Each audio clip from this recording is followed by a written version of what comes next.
ॐ नमः सिद्धेभ्यः।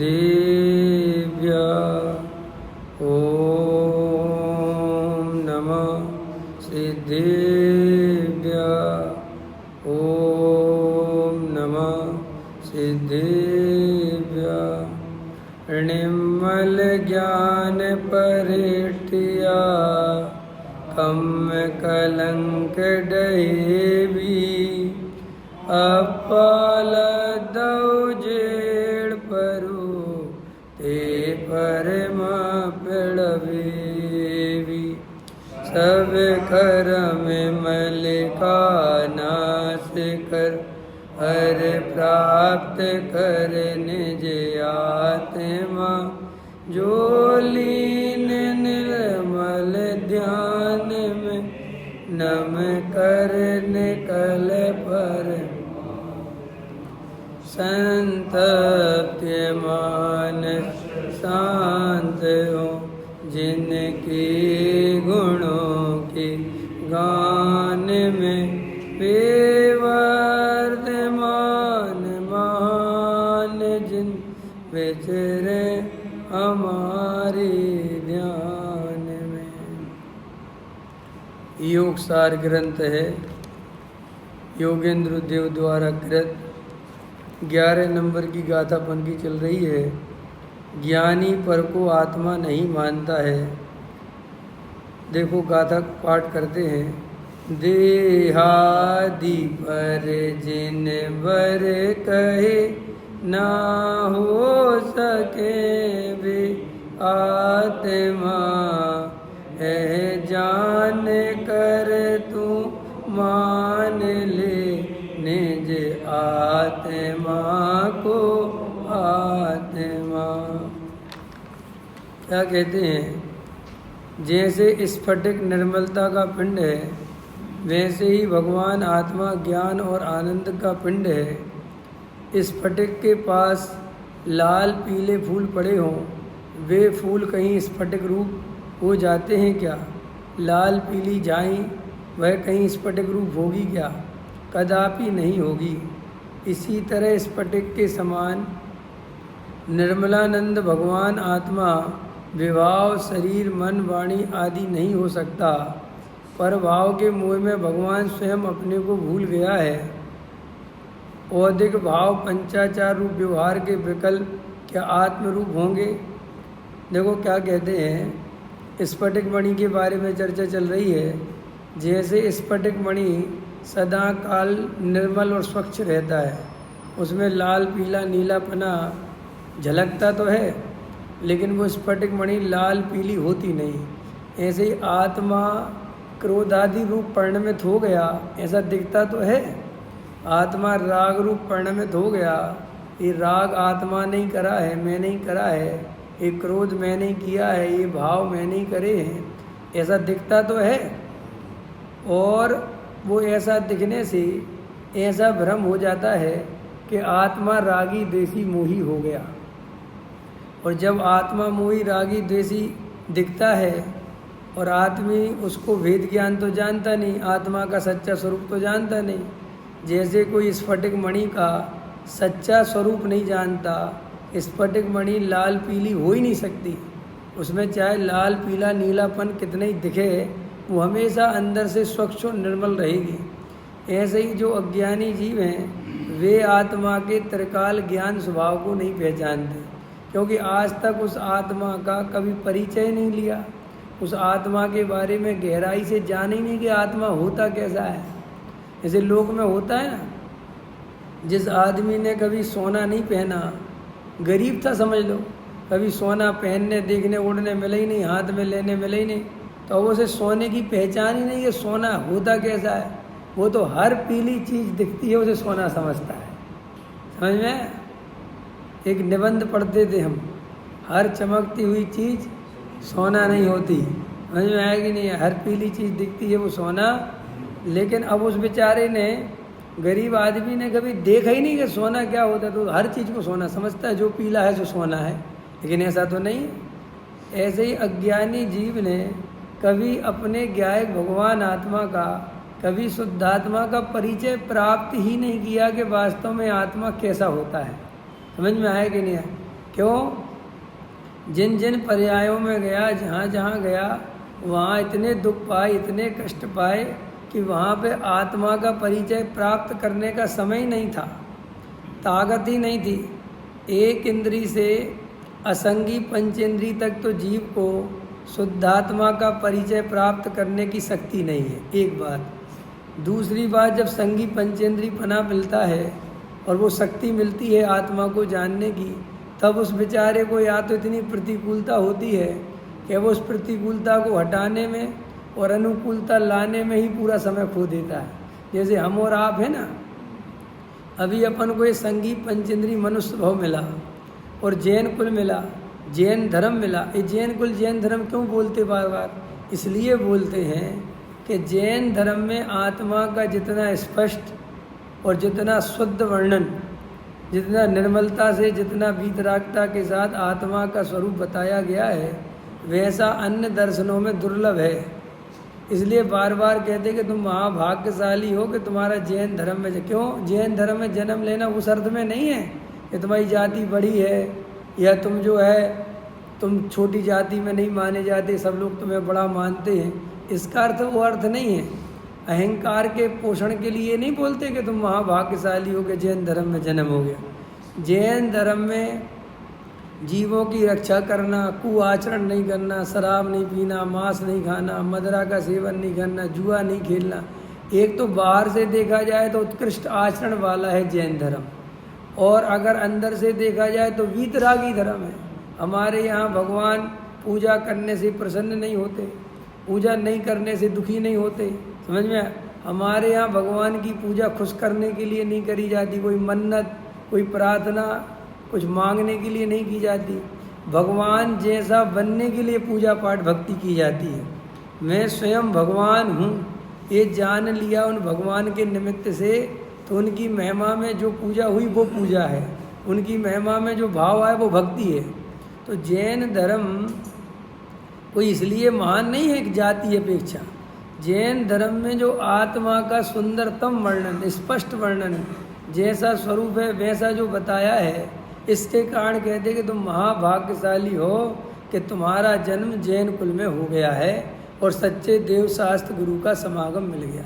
अब देखना ध्यान से, क्या बोला था मैंने?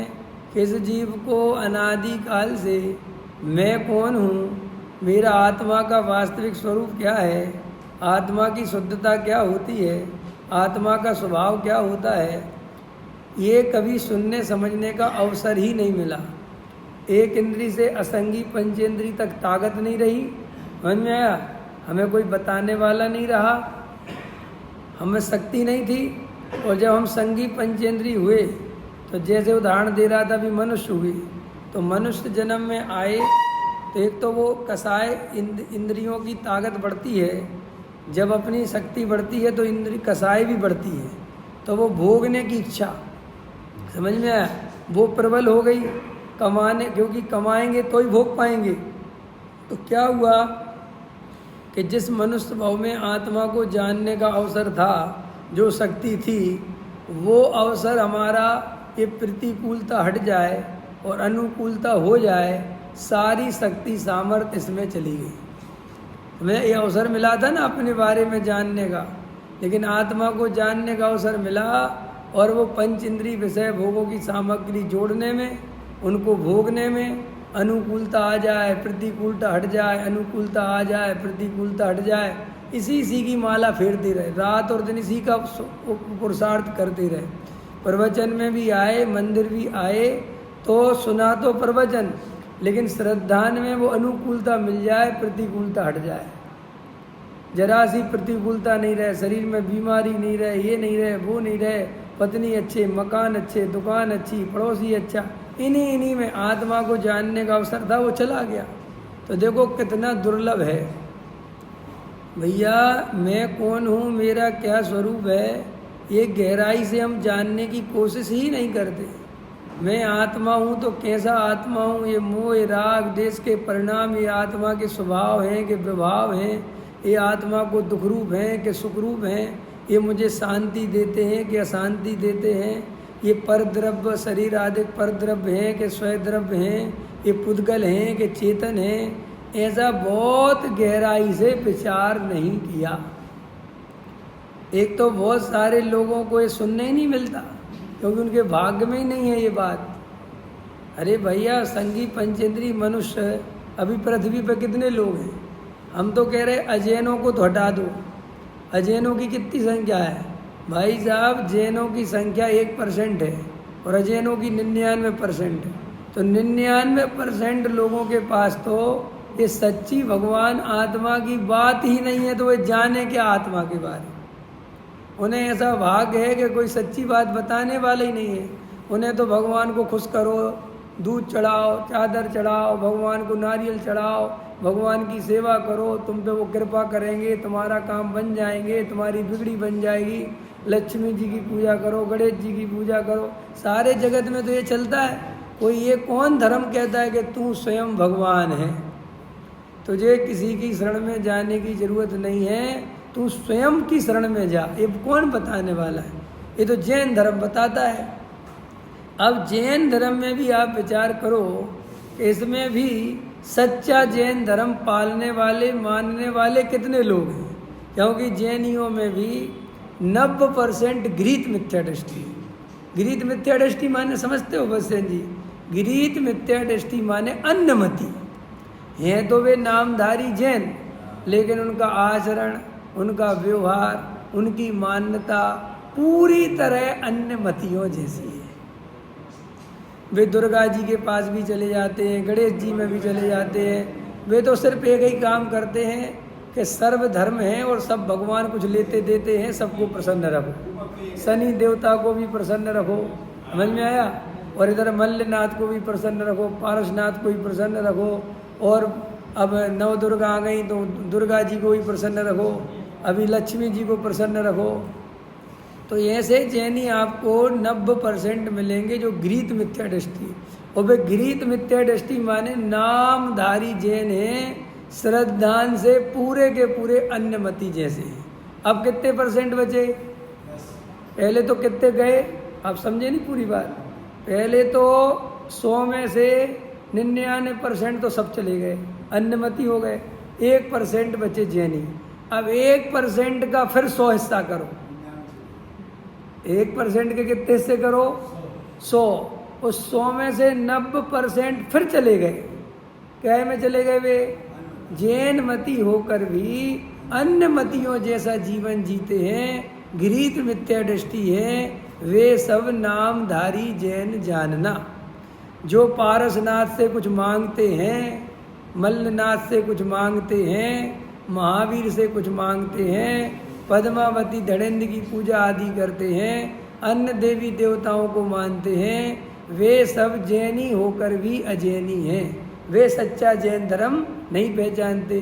तो कितने % चले गए? 90% उसमें गए। वो 1% के 100 हिस्से करे अपन ने।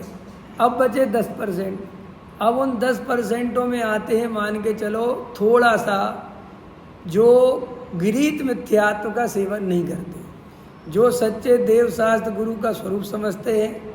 समझ में? जैनी होने के नाम पर जैन का आसन पालते हैं, रात्रि भोजन नहीं करते, जमी कंद नहीं खाते, नित्य नियम पूजन करते हैं, अभिषेक करते हैं, और कदाचित कभी कभी स्वाध्याय आदि भी सहजता हो तो सुन लेते हैं। समझ में आया? किसी महाराज का सुन लिया, किसी पंडित जी का सुन लिया और सुन लेते हैं। प्रथमानियोग पढ़ लिया, चरणानियोग पढ़ लिया, बाबा इतने से ही अपने को धर्मात्मा मानते हैं। बाकी के 23 घंटे पूरी तरह अपना उपयोग पर द्रव्य में ही लगा कर रखते हैं। समझ में आया? खाने कमाने में लगते हैं। ऐसे लोग कितने हैं? अब 10 में से फिर छाटो, फिर 10 में से 9% फिर गए। हाँ, अब सुनो, अब बचे हुए 1%, या समझ लो 2% बचे। अब वो 2% में से वो जीव हैं कि जो सच्चे जैनी उस रूप में हैं, सच्चे देवशास्त्र गुरु को मानते हैं, नित्य नियम पूजन आदि करते हैं, जमी कर नहीं खाते, श्राप का चार पालते हैं, और रोज स्वाध्याय सुनते हैं। रोज सुनते हैं, रोज सुनते हैं, और रोज स्वाध्याय में भी आत्मा की बात सुनते हैं। समझ में आया कि नहीं आया? माने द्रव्यान योग सुनते हैं और अपना कल्याण करने की भावना भी भाते हैं, मोक्ष जाना भी चाहते हैं, समझना ध्यान से, लेकिन उतना ही करके संतुष्ट होकर घर चले जाते हैं। उसके आगे एकांत में बैठकर गहराई से तत्व विचार नहीं करते, स्वरूप की दृष्टि नहीं करते। ऐसे वो 1% और घटा दो। समझ में आया कि नहीं आया? अब बचे 1%। अब 1% वे हैं जो स्वाध्याय भी सुनते हैं, देवशास्त्र गुरु का भी श्रद्धा रखते हैं और श्राप का चारी पलते हैं, स्वाध्याय भी करते हैं और तत्व चिंतन आदि में विचार भी करते हैं, लेकिन विचार करने मात्र से संतुष्ट हो जाते हैं। समझ में आया? उसकी और गहराई में कि नहीं, यहाँ संतोष नहीं होना, मुझे आत्मानुभूति नहीं हो रही, मुझे वेद ज्ञान अंदर नहीं चल रहा, मेरी परब्रह्म में आसक्ति नहीं टूट रही, ऐसा गहराई से मंथन करके उस मिथ्यात्व का नाश नहीं करते। अब 1% में से भी जो 0.1% है वो जीव जाके सच्चा सम्यक दृष्टि हो पाता है। ये है रेशो। अब आप देखो कि आपको किसमें कौन सी कैटेगरी में अपन आते हैं, अपना अपना निर्णय स्वयं करें। हम सच्चे जैनी हो पाए कि नहीं, फिर हम सच्चे आत्मार्थी हो पाए कि नहीं, फिर हम सच्चे वेद ज्ञानी हो पाए कि नहीं, कि अभी तो हम व्यवहाराभासी मिथ्या दृष्टियों में डले हुए हैं। क्यों व्यवहाराभासी मिथ्या दृष्टि? माने जो मात्र बाहरी क्रिया कांड से, बाहर की देवशास्त्र गुरु की पूजा, बाहर का स्वाध्याय और गुरुओं की सेवा, इससे ही जो प्रसन्न चित्त हुआ है जिसका, और अपने को कृत्य मानता है, ऐसा व्यवहाराभासी मिथ्या दृष्टि। समझ में आया? और दूसरा, आत्मा की बात सुनकर प्रसन्न तो होता है, लेकिन कोई वेद ज्ञान का पुरुषार्थ नहीं करता, खाली बात सुनता है और मन प्रसन्न हो जाता है और घर जाके व्यापार धंधे मकान दुकान में तन्मय हो जाता है। ऐसा निश्चयाभासी मिथ्या दृष्टि। समझ में आया? और 2 हो गए और एक और बच गया ना, अव्ययाभासी, जो थोड़ी बहुत आत्मा की भी बात सुनता है और घर जाकर व्रत आदि का भी ध्यान रखता है। आज अष्टमी है, आज हरि नहीं लेना, आज ये उपवास करना, जो थोड़ा बहुत आत्मा की बात सुनता है, पूजा पाठ करता है और विरसशील संयम आदि करता है और अपने को कृत अनुभव करता है। व्यवहाराभासी को भी मिथ्या दृष्टि समझता है, निश्चयाभासी को भी मिथ्या दृष्टि समझता है और अपने को सम्यक दृष्टि समझता है। सम्यक दृष्टि कर देगा ही नहीं होता, सम्यक दृष्टि कर अपने को धर्मात्मा समझता है, अपने को सही समझ, मैं सही हूँ, ये रमेश जी सही नहीं है, ये तो व्यवहाराभासी है, जे अरविंद जी निश्चयाभासी। भैया अपन तो देखो प्रवचन भी सुनते हैं, क्रिया भी पालते हैं, आचरण भी अपना अच्छा है और चारों अनुयोग पढ़ते हैं, अपन अकेला द्रव्य अनुयोग नहीं पढ़ते। ऐसा वो क्रियाओं से और आत्मा की चर्चा से अपने को कृत अनुभव करता है, धन अनुभव करता है। ऐसा अव्ययाभासी मिथ्या दृष्टि जीव की दशा जानना। अब आप और हमको निर्णय करना है कि हम अपने को काय में कृत अनुभव करते हैं। देखो, जो सच्चा धर्मात्मा हो, जो सच्चा सम्यक दृष्टि हो, उसे संसार में रहना कांटों में सोने के समान लगे। जैसे किसी को कांटों पे सुला दिया जाए तो नींद आएगी, कैसी तकलीफ होगी। ऐसे ही संसार का एक एक विकल्प, संसार की एक एक कसाय इतनी दुखदाई लगे कि हे भगवान, इस संसार में मुझे रहना ही नहीं। राग अनुकूल परिणमन हो तो भी जागृति रहे, अरे बकवास है, सब भ्रमित करने वाला है। अनुकूल प्रतिकूल कहे, यह झूठी मन की अनुकूल संयोगों में प्रभु आनंदित होकर संसार बढ़ाया है और प्रतिकूल संयोगों में प्रभु क्रोधित होकर संसार बढ़ाया है। समझ में आया कि नहीं आया? अनुकूलता और प्रतिकूलता मिथ्या दृष्टि के अंदर दो ही चीज़ें चलती हैं। हे जिनेंद्र भगवान, हे महावीर भगवान, प्रतिकूलता हट जाए और अनुकूलता आ जाए तो मैं आराधना करूं। देखो, जो आराधना के लिए अनुकूलता का इंतजार कर रहा है उसने सच्चा धर्म समझा ही नहीं। क्योंकि बेटा तुम यहाँ जरा सी प्रतिकूलता में धर्म छोड़ बैठे, जरा सा उदय आ गया, जरा सा किसी ने कह दिया, होता है ना, जरा सा शरीर में कोई रोग आ गया, कोई घर का काम चल रहा है और समझ रहे हो, है ना, बच्चा थोड़ा पढ़ नहीं रहा हो, तुमने इतनी प्रतिकूलता में कल से स्वाध्याय जाना बंद, कल से मैं बच्चे को पढ़ाऊंगा। पंडित जी हम धर्म करेंगे, कब करोगे भाई? बच्चा बड़ा हो जाए तब करेंगे। बहुत सी महिलाएं बच्चे बड़े हो जाए पंडित जी फिर हम स्वाध्याय में सुनेंगे। सुनो, तुम जब इतनी सी प्रतिकूलता में तुम धर्म छोड़ दिया तो सीता को तो बहुत पहले छोड़ देना चाहिए था, हैं? और इतने इतने धर्मात्मा पुरुष हुए, उनको तो छोड़ा ही दे। और फिर दूसरी बात, नरकों में तो सम्मिलन होना ही नहीं चाहिए। तुम्हें यहाँ कोई डंडे तो नहीं मार रहा, तुम्हें कोई कढ़ाई में तो नहीं तल रहा है, बोलो, छेदन भेदन तो नहीं हो रहा।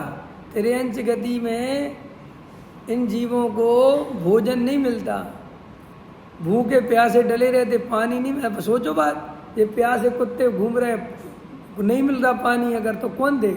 जंगल में भटक रहे पशु, पानी सूख गया, गर्मी लग गई, जहाँ उनका तालाब था, नदी थी, पानी पीने जाते थे, अब वो तालाब नदी सूख गई, कौन पिलाने जा रहा है उनको पानी?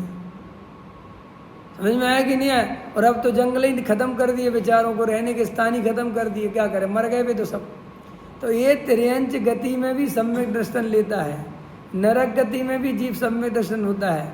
और तू यहाँ जरा सी प्रतिकूलता में धर्म छोड़ देता है, श्रद्धान छोड़ देता है, चिंतन छोड़ देता है, देव शास्त्र गुरु छोड़ देता है, और कहता है कि जब अनुकूलता बनेगी तब मैं धर्म करूँगा। सुनो, अनुकूलता की प्रतीक्षा करने वाले कभी धर्म नहीं कर सकते, क्योंकि धर्म अनुकूलता और प्रतिकूलता से नहीं होता।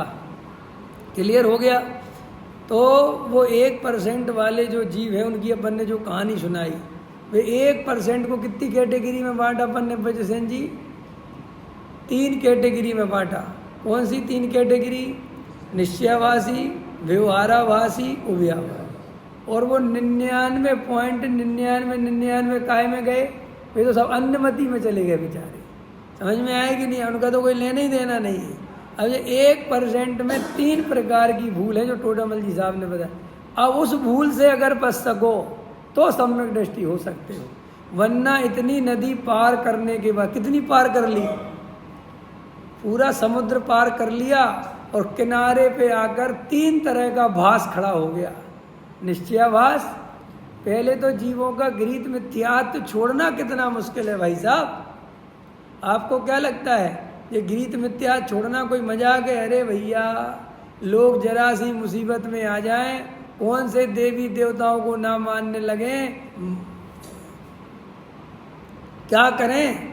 कल हमारे एक बात चल रही थी कल्पना जी से, तो वो बात चली कि साहब आजकल क्या है कि अब वो चलने लगा, आजकल जो नवरात्रि चलते हैं तो डांडिया, गरबा। बोले क्या करें, अब हमारे मंदिर वालों ने व्यवस्था बनाई खिलवाने की।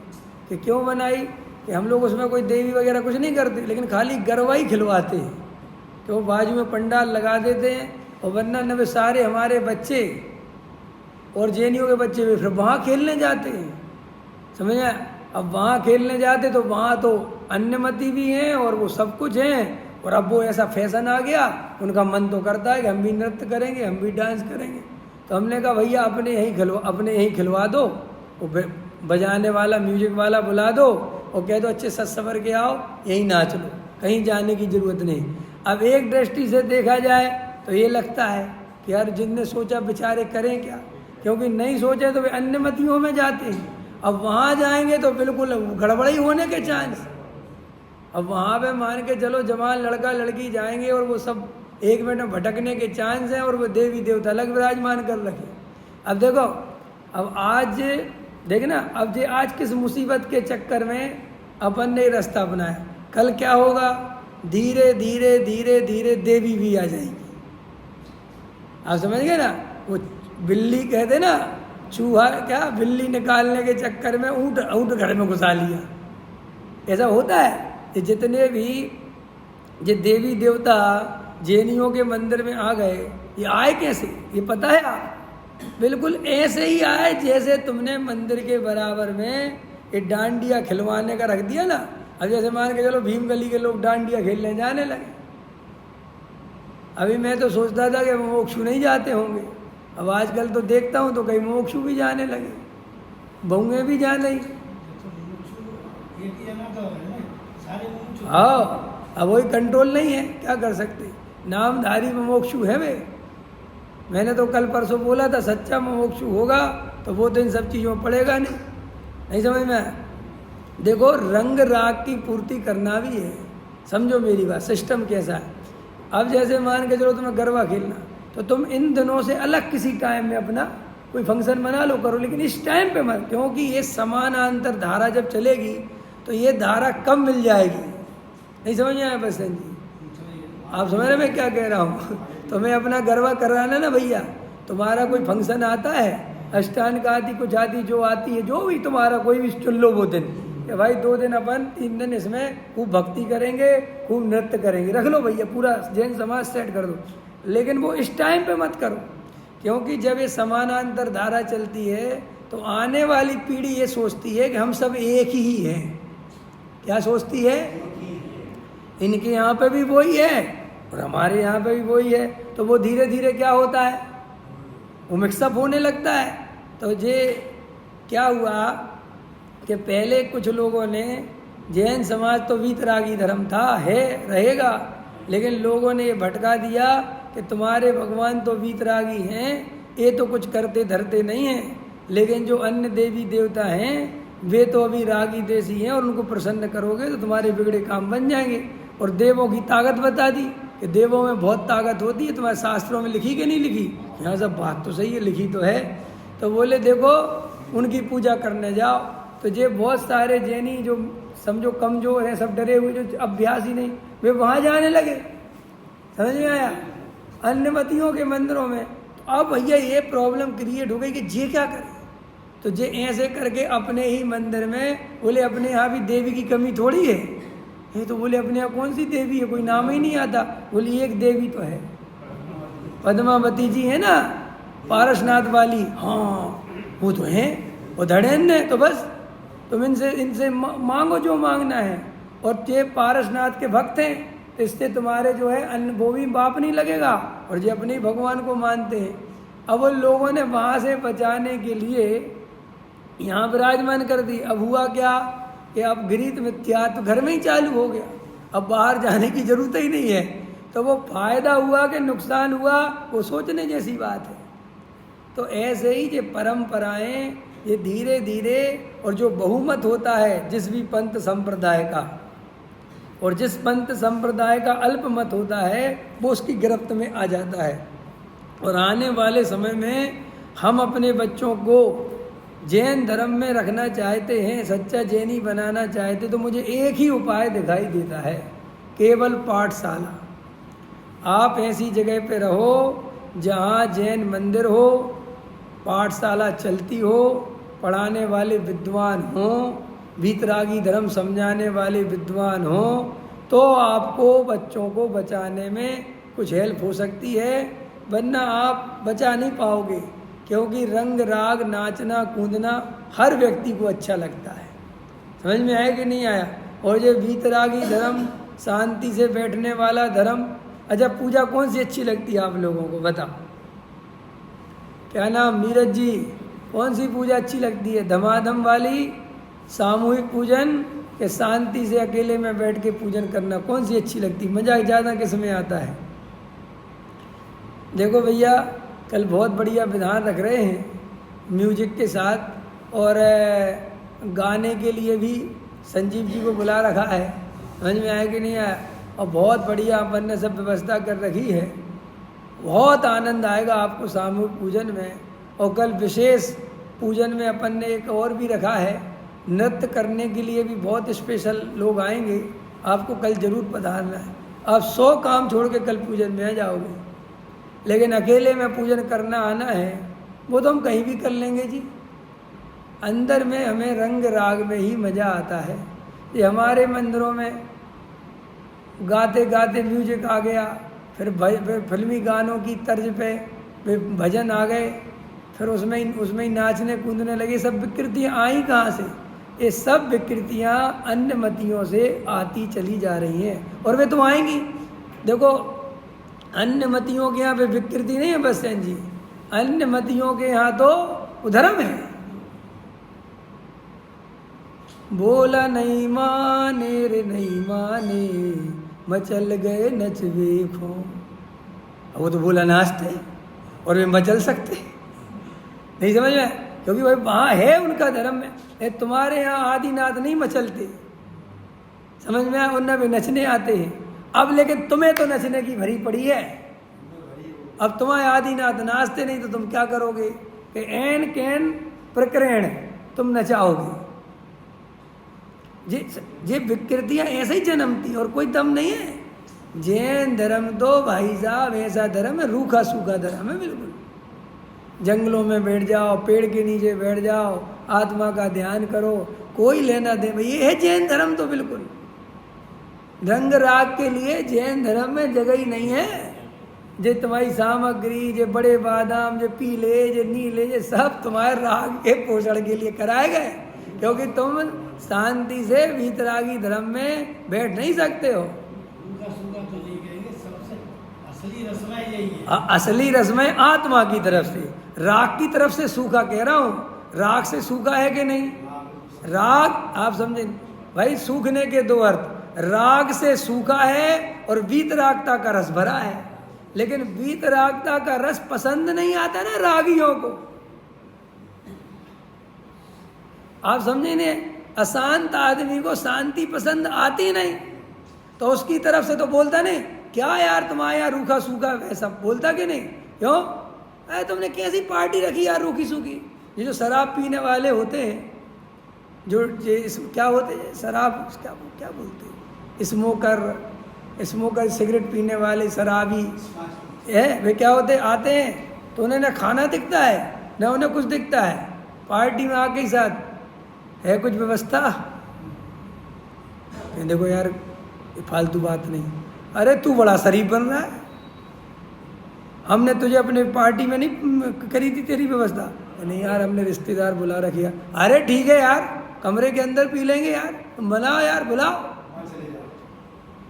देखो ऐसा है, चुपचाप जाना, वहाँ अंदर मैंने रखी है व्यवस्था। हाँ ये बात है समझ, उसको तो पार्टी का मतलब ही शराब है।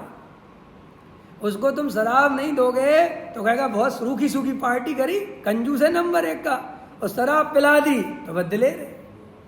ऐसे ही रागियों को, मोहियों को ये वीतरागी धर्म रूखा सूखा लगता है, क्योंकि उन्हें वीतरागता में क्या आनंद है ये पता ही नहीं। समझ में आया कि नहीं आया? बोलो। जे अवक्ष खाने वाले जो सच्चा जैनी मिल जाए तो पता उससे क्या कहते, क्या घास फूस खाते हो, क्या बोलते क्या रे तुम लोग घास फूस खा के जीते हो है? अब वो घास फूस है, अरे गजब हो गया, इतना बढ़िया शुद्ध शाकाहारी भोजन तुझे घास फूस लगता है और मांसाहारी भोजन तुझे अच्छा लगता है। अरे रे दूसरे जीवों को मार के खाना पड़े, इस भोजन को तू अच्छा भोजन कहता है? अरे हमें तो ऐसा भोजन महापाप में लगता है, महा कष्ट, किसी को कष्ट दे के भोजन करना पड़े, ऐसा भोजन मार के वो भी। लेकिन अज्ञानी जीव को कौन समझाए? आया समझ में कि नहीं? तो भैया श्री गुरु कहते हैं कि जे तत्व ज्ञान वीतरागी धर्म दुर्लभ से दुर्लभ से दुर्लभ से दुर्लभ से दुर्लभ है। और अपन लोग मजेदार वो व्यक्ति हैं, सारे सच्चे मुमुक्षु की बात करता हूँ, नकली मुमुक्षु की नहीं। जो असली मुमुक्षु हैं भाई साहब, वे 99% मिथ्यात्व को निपटा चुके। सोचो बात, कितने %? और 1% बचा है। एक धक्का और ढंग से लगा दे गहराई से तो सम्यक दृष्टि हो जाए। और ये कहानी ऐसी है कि 99% निपटा नहीं है, दबा हुआ है। अगर वो तुमने 1% और धक्का नहीं दिया तो वो 99% वापस 100% बनेगा और तुझे संसार में घुमाएगा। व्यवहाराभासी बनना कोई मजाक थोड़ी, कितनी मेहनत करी बेचारे ने। गृहीत मिथ्या छोड़ा, व्रतशील संयम करता है, स्वाध्याय करता है, पूजा पाठ करता है, लेकिन उसमें संतुष्ट होने के कारण वो मिथ्यात्व जो असली जड़ है उसका नाश नहीं कर पाता। पूरा पेड़ काट दिया उसने। चाणक्य की कहानी पता है कि नहीं? चाणक्य जब छोटा सा था तो चाणक्य एक पेड़ काट के, समझ में आया कि नहीं आया, और उसकी जड़ों को मैं मठा डाल रहा था। तो एक मंत्री ये देख रहा था कि ये लड़का छोटी धारी इतनी कम उम्र में ये कर क्या रहा है। उसकी रसोइये में नौकरी लग गई थी, राजा ने सजा दे दी थी उसको, मंत्री पद से हटा दिया था और रसोइया बना दिया था, तो उसको तो बदला लेना था राजा से। तो उसने राजा वो जो चाणक्य की तरफ देखा कि ये छोटा सा बच्चा, और उसको बुलाया कि क्या करते हो। तो उसने कहा कि ये पेड़ हटा दिया मैंने। तो बोले क्यों हटा दिया? बोले मुझे इससे कांटा लगा था। क्या लगा था? कांटा। और कांटा लगा था तो मुझे जो चीज़ कांटा चुभाती मैं उसको जड़ से मिटाऊंगा। तो बोले ठीक है, तुमने हटा तो दिया, समझ लो छोटे छोटे से पेड़ जिनमें कांटे होते, अब क्या कर रहे हैं? बोले इसकी जड़ में मठा भर रहा कि द्वारा ये पैदा भी ना हो। तो उसने देखा कि इतना सा बच्चा इतना होशियार है, तो उससे और 2-4 बातें करी, तो वो तो बहुत होशियार। उसने कहा ये व्यक्ति ही न्याय करा सकता है। और वो राजा चाणक्य जो चाणक्य है ना, उसको वो ले गया, उसको पाला पोसा और उसने बड़े होकर वो राज्य दिलवाया। और चाणक्य की नीतियाँ जगत प्रसिद्ध हुई। तो आचार्य कहते हैं कि मिथ्यात्व का तो आखिरी अंश भी नहीं बचने देना, न ये आखिरी अंश भी अगर बचा रहा तो ये पूरा पेड़ ज्यों का त्यों पैदा हो जाएगा।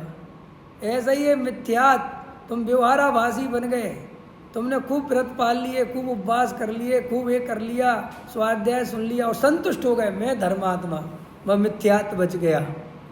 क्रिया का कर्तापन ओढ़ लिया, मिथ्यात्व बच गया। भावों का पुण्य के उपाय, पुण्य भावों में, पुण्य के फल में उपादेय बुद्धि रही, मिथ्यात्व बच गया। क्योंकि मिथ्यात्व बहुत बारीक है। एक तो अनंत बार, अनंत काल में अनंत बार तो अवसर ही नहीं मिला, अनंत काल तो निगोद में गया। अनंत काल एक इंद्री 2 इंद्रियां सी पर्याय में कितनी बार रुला।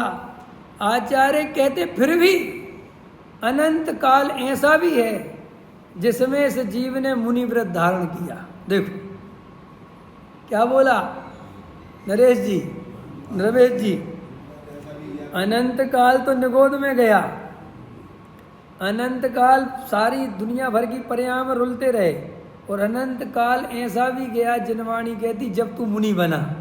वो कितना बढ़िया काल होगा जब अपन मुनि बने होंगे। वो कैसी कसाई की मंदता हुई होगी कि अपन को पंचेंद्रिय विषय भोगों के भाव नहीं रहे होंगे, जब ही तो मुनि बने होंगे।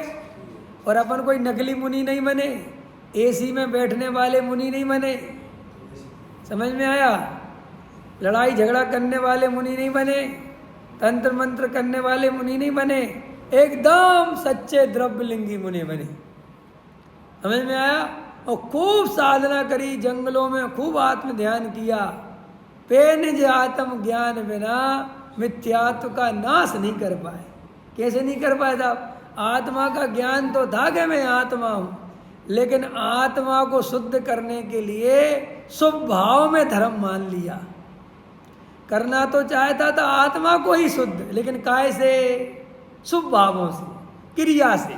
मैं साधु, मैं तपस्या करूँगा, मैं उपवास करूँगा, मैं भोजनों के लिए नहीं जाऊँगा, मैं 6 उपवास करूँगा, मैं 8 उपवास करूँगा। ऐसे उपवास करता रहा, देह को क्रश करता रहा, मैं साधु हूँ। मैं 28 मूल गुण नृतिचार पालूंगा, मैं जीवों की रक्षा करूंगा, मैं कोई क्रिया में दोष नहीं लगाऊंगा, मैं प्रतिज्ञा का पालन करूंगा। ऐसी निरंतर जड़ में अहम बुद्धि, पर्याय में अहम बुद्धि, शुभ भाव में धर्म बुद्धि। समझ में आया? तो इतनी मेहनत भी हमारी फिर बेकार चली गई और लौट के बुद्धू फिर घर को आ गए।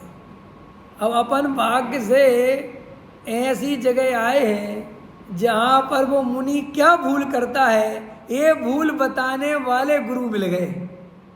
क्या नहीं समझ में? वैसे जी आपकी बात अभी समझ में नहीं आई कि साहब वो भूल, भाई साहब जो वर्तमान काल में बहुत सारे संत साधु हैं या कोई त्यागी वृत्ति हैं या पंडित हैं, उनके यहाँ तो ये भूल बताई नहीं जा रही कि पर्याय में अहम बुद्धि, शुभ भाव में धर्म बुद्धि ही सबसे बड़ी भूल है। वे तो अभी भी इस भूल को खुल्लम खुल्ला करवा रहे और कह रहे शुभ भाव करो, इससे धर्म होगा। बोलो ऐसे मुनि अपन बने कि नहीं? ऐसे ही तो मुनि बने अपन, कभी वैसे बन गए कभी ऐसे बन गए, ऐसे बनते रहे। अब जो बहुत सारे संत साधु हैं हम उनको देखते हैं, कसाय बहुत मंद हैं, चर्या के प्रति सावधान हैं, किसी से ज़्यादा राग द्वेष भी नहीं करते, लेकिन वो शुभ भाव में संतुष्ट हैं। मैं मुनि हूँ ऐसी पर्याय दृष्टि बैठी हुई है, इसके कारण मिथ्यात्व का नाश नहीं कर पाएंगे। और ऐसा हम बोलते हैं तो हमसे तकलीफ मानते हैं कि तुम हमारी चर्या की निंदा करते हो, तुम हमारे व्रत उपवास की निंदा करते हो और खुद ग्रस्त हो और हमारे दोष निकालते हो, तेरे से बड़ा पापी कोई नहीं है। ऐसा भाव करते। आया समझ में कि नहीं? अरे रे, ये अपन को किसी और की कहानी नहीं है, ये मेरी कहानी है, ये मेरी दशा है। प्रभु मैंने ऐसा अनंत बार मनुष्य भाव मिला, अनंत बार मुझे जिनवाणी मिली, अनंत बार मेरी कसाय मंद हुई, अनंत बार मैंने मुनि व्रत धारण किया, अनंत बार व्रताधिक पाले, पर मैंने त्रिकाली ध्रुव भगवान आत्मा को नहीं पहचाना। असली दशा तो मेरी इसके कारण हो रही है। तो देखो भाई, अपन यहाँ तक आ गए महाभाग्य से, आए कि नहीं आए?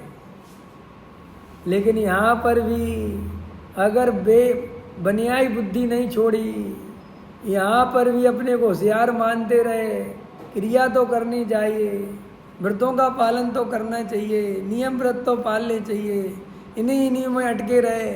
और व्यापार भी थोड़ा जरूरी है, गृहस्थ जीवन है तो पत्नी की भी सेवा, बच्चों की भी सेवा, समाज सेवा, धर्म की सेवा, मंदिर की सेवा, पूजा पाठ भी करना चाहिए। बस इस सब पर्यायों के कार्यों को अपना कार्य मानता है, इसलिए महामिथ्या दृष्टि। इनका कर्ता अपने को मानता है, मानता कि नहीं मानता? देखो भाई, कल मैं रात को कह रहा था क्लास के बाद, कल मैं कह रहा था ना कि साहब एक ऐसी बात चलती है कि चारों अनुयोग पढ़ने चाहिए, खूब आपको सुनने मिलेगी ये बात। तो कौन निषेध करता है चार अनुयोग पढ़ने का? पहली बात तो ये बताओ, तुमने चारों अनुयोग पढ़े कि नहीं पढ़े? बोलो, आप लोगों से पूछता हूँ। देखो, बच्चा जब पहली क्लास से पढ़ना चालू करता है तो उसके पास आ अनार भी लिखना सिखाया जाता है, ए बनाना भी सिखाया जाता है, 1 2 3 भी सिखाई जाती, सब सिखाया जाता है कि नहीं? सब करा जाता। फिर आगे बढ़ता है तो गुणा करना, भाग करना, जोड़ना, घटाना, प्लस माइनस, ये सब सिखाया जाता है। फिर वो बच्चे को हिंदी पढ़ना, फिर मैथ्स करना, साइंस, सोशल साइंस, धीरे धीरे उसके सब्जेक्ट बढ़ते चले जाते हैं, है ना? थोड़ी थोड़ी क्लास बढ़ती है, सब्जेक्ट भी बढ़ते हैं। ध्यान देना, पहले उसे पूरी दुनिया की पूरी पुस्तकें जो भी उसकी कोर्स संबंधित, माने भूगोल का विज्ञान, नागरिक शास्त्र, अर्थशास्त्र, समझ में आया, मैथमेटिक्स और साइंस, विज्ञान, सब ज्ञान कराया जाता है। संस्कृत का भी ज्ञान कराया जाता है, हिंदी भी पढ़ो, इंग्लिश भी पढ़ो, समझ में आया कि नहीं आया? नैतिकता भी सिखाई, सब सिखाया जाता है। जब वही बच्चा 11वीं में आ जाता है तो कहते सुनो अब सब्जेक्ट चुनो।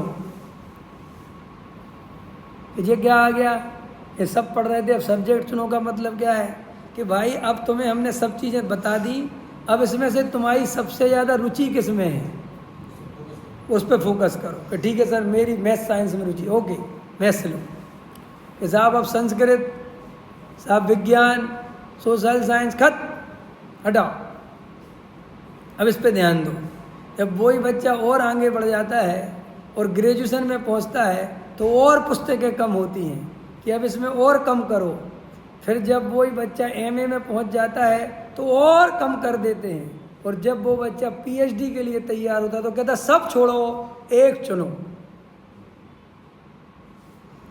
ऐसे ही जब तुम नए नए धर्मात्मा बने थे, पहली क्लास में तुमने इंटरव्यू आए थे, तब तुम्हें हमने सब पढ़ाया था, समझ में आया? पढ़ाया था कि नहीं? छेड़ाला पढ़ाई थी, मुखकुमार प्रकाश तक पढ़ाया था, श्राप का चार पढ़ाया था कि नहीं?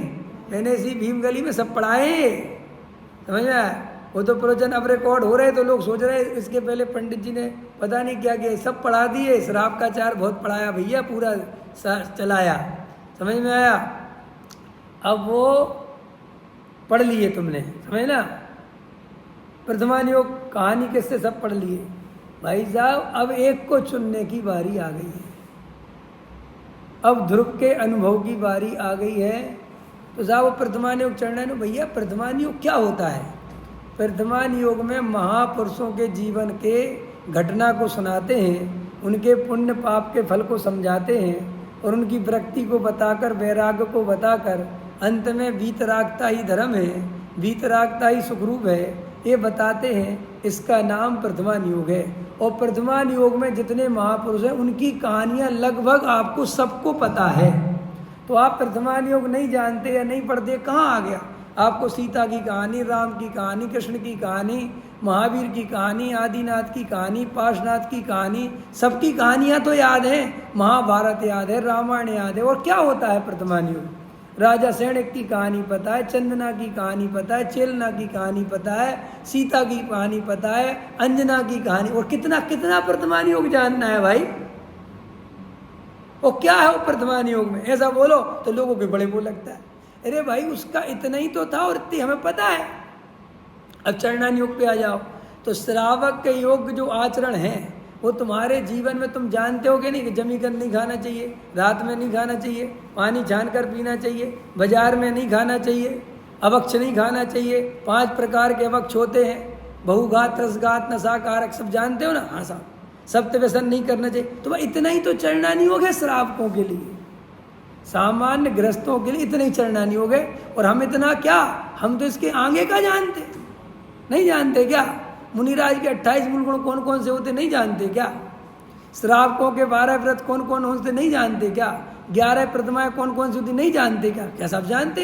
ये तो हमने तत्व ज्ञान में ही पढ़ लिए थे। तो फिर चरणान योग नहीं जानते तो 2 अनुयोग पढ़े कि नहीं पढ़े? कौन निषेध करता है? करणान योग।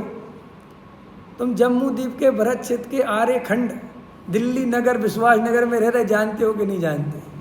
3 लोग हैं, ऊर्ध्वलोक, मध्यलोक, पाताल लोक। वो कौन सा? अधोलोक, ऊर्ध्वलोक और मध्यलोक। जानते हो कि नहीं? क्या सब जानते हैं।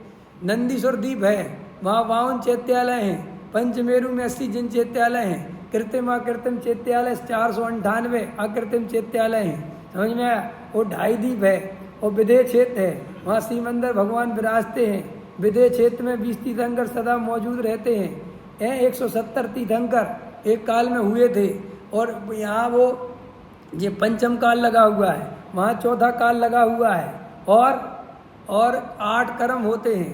8 कर्मों का उदय ऐसा होता है, ज्ञानावर्णी कर्म के उदय से जीव को ज्ञान नहीं होता। कर्मों का ज्ञान है कि नहीं? 8 कर्मों के उदयों का ज्ञान है। उदय उदीर्णा जानते हो? यहाँ सब जानते हैं। तो हो गया करणानी योग। और कितना करणानी योग जानना है? करणानी योग में क्या लिखा परिभाषा? 3 लोक के बारे में, कर्मों के बारे में जो जानकारी देता है उसका नाम करणानी योग है। और हम इतनी जानकारी इतने दिन से सुन रहे तो हो गई। अब और क्या पढ़े करणानी योग में? बताना। गड्ढा खोदे सागरों वाला तभी करणानी योग पढ़ा जाएगा क्या? करणानी योग सामान्य जीवों को मोटा मोटी जितना आना चाहिए उतना हम लोगों को बहुत अच्छे से आता है। ऐसा नहीं कमजोर आता है, अच्छे से आता है, डिक्टेंशन से पास है उसमें। समझ में आया कि नहीं आया? और क्या बच गया तुम्हारा? द्रव्यानि।